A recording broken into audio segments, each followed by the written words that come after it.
see if we can make this work. Hey, right, so the technology works. So my name's Andrew. I'm a failed or reformed academic, as I like to call it.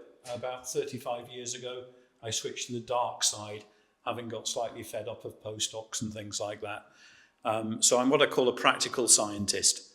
I'm interested in solutions rather than writing about solutions.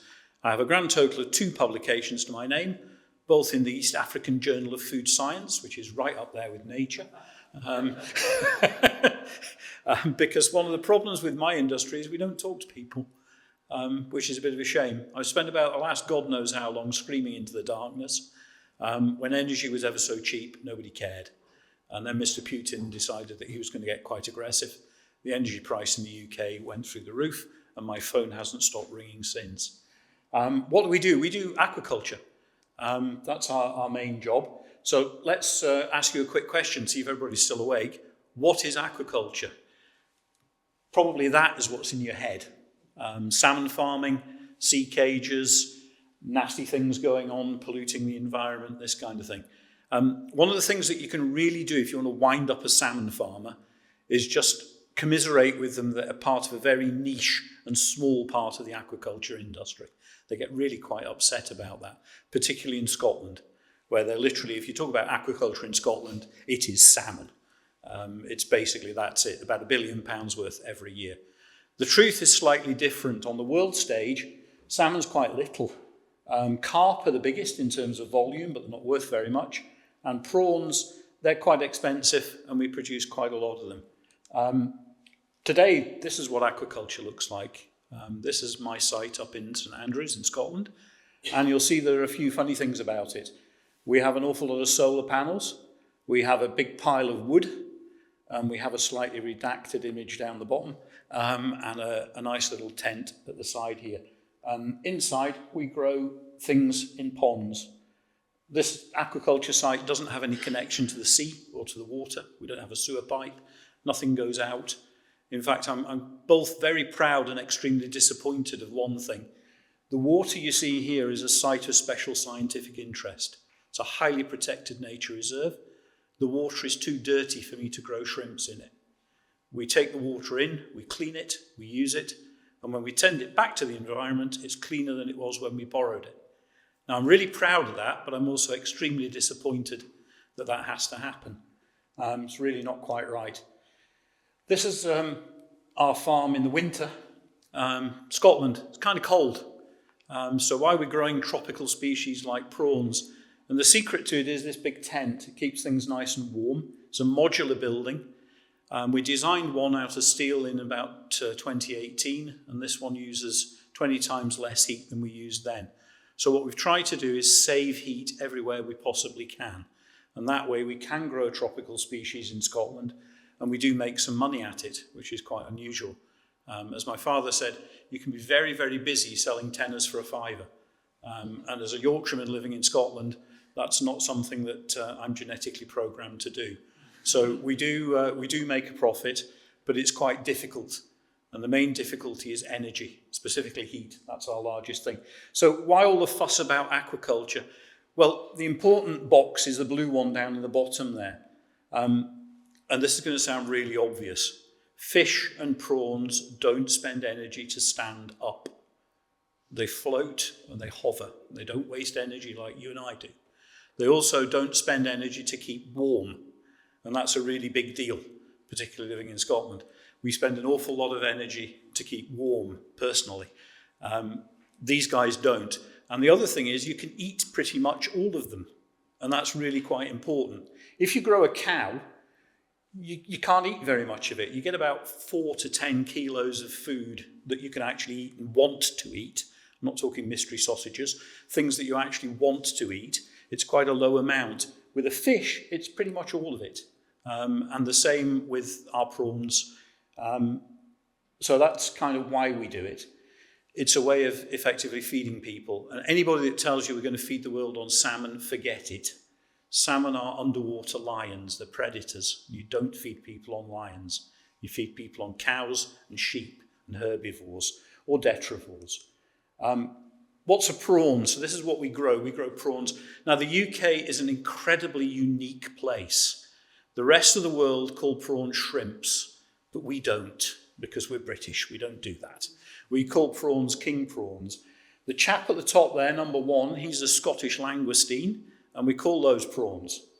The chap next to him is a thing called crangon, the brown shrimp. You go shrimping on the beach and you catch loads of those. We call those shrimp. Yeah, it's really quite surreal. Number 3 actually is a king prawn. That's a Vanamai, that's a king prawn. Number 4 is a monodon. It's a kind of prawn. But these guys are very disease resistant, so they grow those quite a lot. And number 5 is actually scampi. So most of the scampi you eat is actually these things. It's Macrobrachian rosenbergii, which is a hell of a mouthful. But that's what prawns are. So this is the thing I grow, these guys, Vanamai, white leg shrimp, or in Britain, prawns. So why did we pick prawns? Well, the main reason, if I'm being absolutely honest, is I'm getting old. Prawns, their entire life cycle, I can do it in about 62 days. Salmon, it's more like 3 years. So my opportunity to actually see lots of generations is much higher working on an animal like prawns. And the other way to do it is another thing my father used to say: never compete with geniuses if you can compete with idiots. And that's the best way of doing it. I'm not saying prawn farmers are idiots. They're actually really clever people. But the great thing is the PR is awful, and we can do an awful lot better. So prawns that you buy in the UK, 53,000 tonnes of them a year, worth about £665 million. 53,000 tonnes. 2 tonnes of them are grown in Britain by my team. The rest of them, they're all imported. An average of 7,200 food miles on every prawn that you eat. Most of them are grown in the tropics because it's nice and warm. We don't have the energy problem. Most of those are grown where they actually come from, mangrove forest. And what you do is you knock your mangrove forest down, you dig a hole, you grow some prawns in it for a few years. The area becomes quite manky and depleted. You move half a mile down the road and you do it again. And you keep going. Something like 50% of the mangrove loss, of which it's about 50%, is directly attributable to prawn farming, which is a bit of a shame. The other interesting thing, or horrific thing, depending on how you look at it, if you demolish a mangrove forest to grow prawns, you embed 1.6 metric tons of carbon equivalent into each 1 kilogram of prawns. That's quite a concentration, and it amazes me you can actually manage to do that. It's about 4 or 5 times worse than growing beef by clear fell in the Amazon rainforest. So it's not a good thing. So competing with that story is really very easy. It's the simplest PR job I've ever had in my life. 7,200 miles away, so it's not going to arrive fresh, is it? No way, not unless you can put them on Concorde. So they're all frozen. And some genius decided that if you glaze prawns with water, they become heavier. If you put them through the glazing machine twice, they become a lot heavier. Before you put them through the glazing machine, if you treat them with sodium polyphosphate, they absorb loads of water and become even heavier.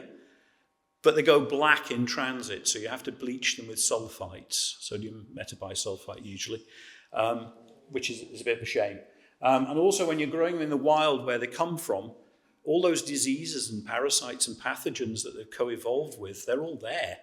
So you have to use lots of antibiotics, which is a bit of a shame as well. Bizarrely, the Americans have just turned back a whole load of prawns that somehow contain cesium-137. Nobody's absolutely really sure how at the moment. But anyway, they've been sent back, so that's not a problem. So against that background and this background, we kind of thought, well, good God, it's going to be very difficult to do worse. So we decided that we'd have a go. Where do computers fit in? Where's all this computer and AI stuff fit in? Well, it's heat. We're very good at retaining heat, but we also still need heat. So one of our large prawn farms needs about 0.5 megawatt of heat, which is quite a lot of heat.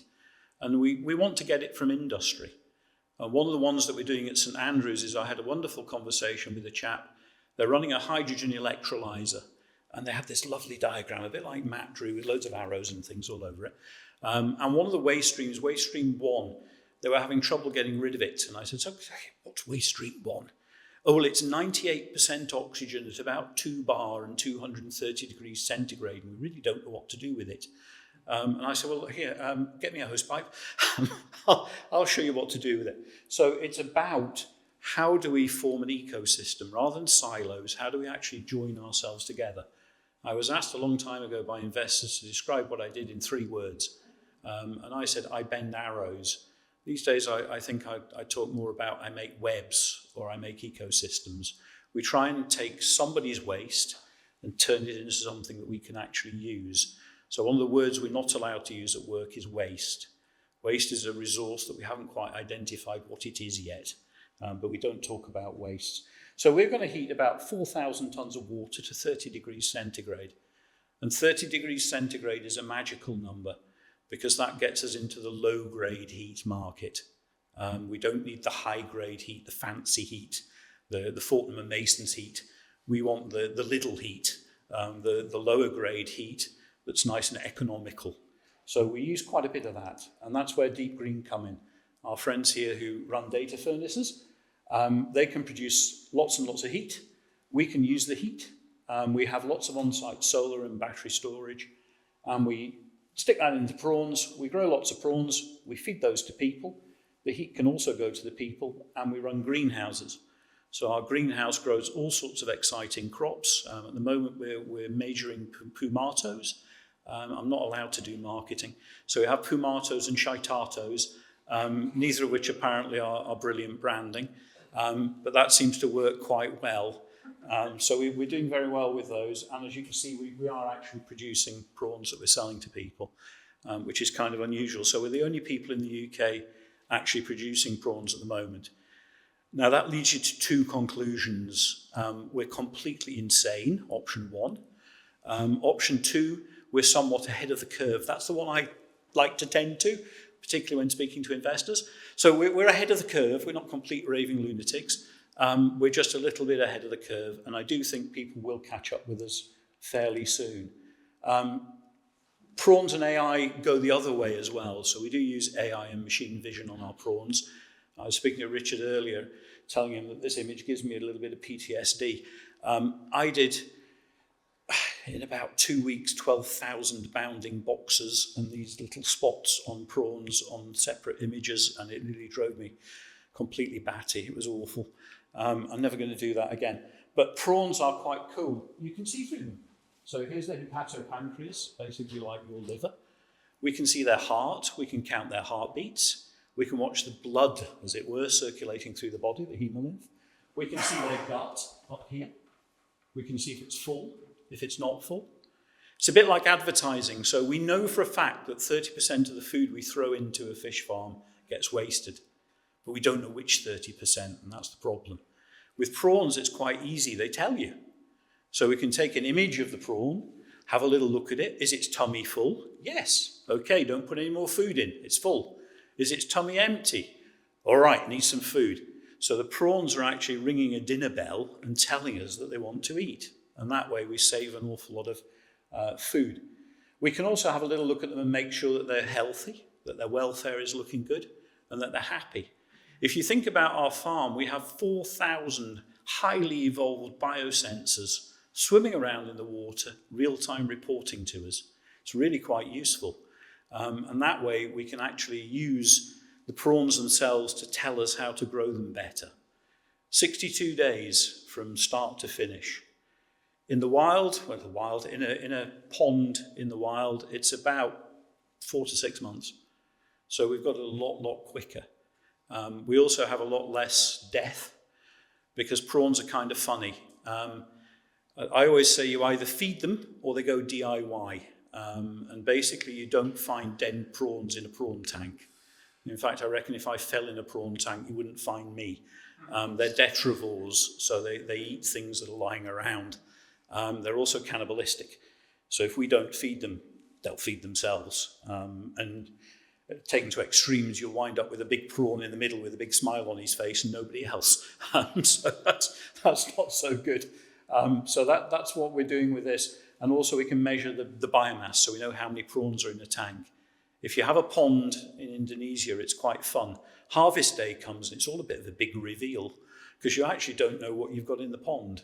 It's quite muddy and dark in there, and it's quite exciting. And then you get your sales manager going, so how many can I sell? When can I harvest them? And how many are there? And you go, I don't know. So this is a much more effective way of doing it. Now, I'll admit we did make a little boo-boo. We found out last week that we'd made a little boo-boo. We stuck everything up on the cloud. A great idea, eh? AWS, fantastic idea. We don't need to have any of our own hardware. We can stick it all online, and isn't it brilliant? I had a really bad day. So now we're going to the route of local hosting, which perversely means we can use the heat from our own compute to stick back into the prawn farm. My son was distraught because Fortnite didn't work. I was a little bit upset because I couldn't listen to music on Alexa, but I was so busy running around trying to stop the prawns melting down that it really didn't bother me. So that was a big, big learning thing. Hindsight is absolutely amazing. We'll do a little nod to biomimicry. So what we're trying to create here is an urban ecosystem. Effectively, what we want to do is take waste from one thing, put them into another thing, and utilize them. So this is effectively the mountain comes to Mohammed. We're going to come to where the heat is. We would exist on a heat campus, for want of a better word, or a sustainability hub, whatever you want to call it, doesn't really matter. So that's one option. The other option, of course, is rural Scotland, where I'm from. Sometimes the heat needs to go to the need, and that's the other way of looking at it.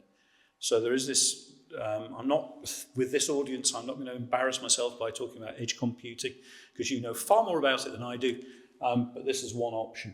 So from data to dinner and warmth for our communities, and that's something that's really quite close to my heart. Obviously, if we get rid of cage salmon farming, we do a just transition to something else. What's the something else? You can't do traditional aquaculture in Ardnamurchan and places like that because we don't have the grid infrastructure. And I'll be dead before we do.